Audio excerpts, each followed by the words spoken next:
ఆంధ్రప్రదేశ్ రాష్ట్రం విడిపోయిన తర్వాత మొట్టమొదటిసారి కేంద్ర బడ్జెట్లో ఆంధ్రప్రదేశ్కి కాస్త అనుకూలమైనటువంటి మాటలు వినపడ్డాయి.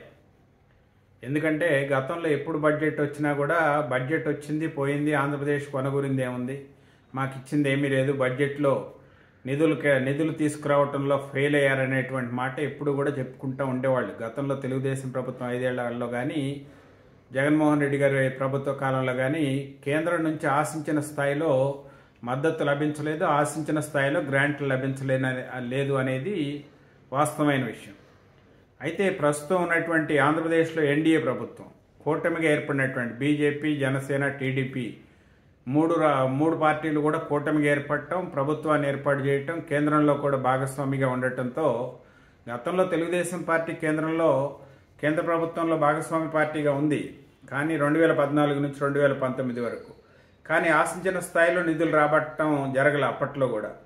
ఇక గత 5 సంవత్సరాల్లో అయితే అసలు జగన్మోహన్ రెడ్డి గారు అడిగారో లేదో తెలియదు, కేంద్రం నుంచి అరకొర నిధులు తప్ప మిగతా రాష్ట్రాలకు వచ్చినట్లే తప్ప ప్రత్యేకంగా నిధులంటే ఏమీ రాల. కానీ ఈరోజు బడ్జెట్లో నిర్మలా సీతారామన్ గారు ప్రకటించినటువంటి దాంట్లో అమరావతి రాజధానికి 15,000 కోట్ల రూపాయల గ్రాంట్గా ఇవ్వటం అనేది ఏదైతే ఉందో అది నిజంగా శుభవార్త, శుభ పరిణామం. రాజధాని నిర్మాణానికి మంచి మద్దతు లభించినట్టుగానే భావించాలి. అంతేకాకుండా అవసరమైతే ఇంకా కొన్ని నిధులు కూడా కేటాయిస్తామని చెప్పినటువంటి వైనం. మరి పోలవరం 5 ఏళ్లలో పూర్తి చేస్తామనేటువంటి మాట, దానికి నిధులు కొరత లేదు, నిధులు సమకూరుస్తామని చెప్పటం. మరి అన్ని వెనకబడిన ప్రాంతాలకి ప్యాకేజ్ ఇవ్వటం, అంటే ప్రకాశం జిల్లా, రాయలసీమ ప్రాంతం, ఉత్తరాంధ్ర జిల్లాలకు మరి వెనకబడినటువంటి ప్రాంతాలకు ప్రత్యేకమైనటువంటి ప్యాకేజ్ ఇస్తామని చెప్పి ప్రకటించడం.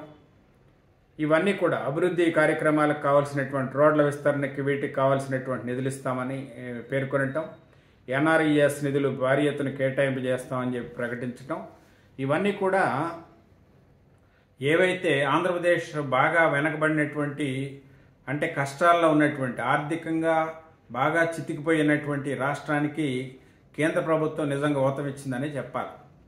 దీంట్లో చంద్రబాబు నాయుడు గారు నెగోషియేషన్స్ వల్ల వచ్చినాయా, లేకపోతే పవన్ కళ్యాణ్ గారి యొక్క దీంతో వచ్చినాయా, లేకపోతే బీజేపీ ప్రభుత్వంలో ఉంది కాబట్టి వచ్చినాయా అంటే ఎవరు ఎక్కువ ఎవరు తక్కువ అనేటువంటి విషయాలలోకి పోకుండా వాస్తవంగా ఏంటంటే ఈరోజు రాష్ట్రానికి కావాల్సినటువంటిది ఏంటంటే భారీ ఆర్థిక సహాయం కేంద్ర ప్రభుత్వం నుండి.